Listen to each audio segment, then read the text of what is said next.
Hi everyone, in the front of me I've got Samsung Galaxy S24 Ultra, and let me share with you how to clear credentials on this device. So let's start with opening the settings, and here we have to scroll down to find the security and privacy.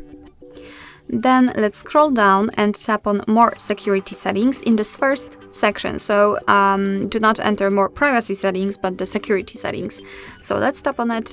And here, as you can see, we've got this credential storage section, and almost at the very bottom of it, we've got the clear credentials option, so the option we're looking for. Let's simply tap on it and confirm it with OK. Of course, if you've got any kind of screen lock, you will have to enter it to confirm. And as you can see, not only we've got this information, but also this option is inactive, which means that we just successfully removed all certificates. Alright, so that will be all. Thank you so much for watching. I hope that this video was helpful, and if it was, please hit the subscribe button and leave the thumbs up.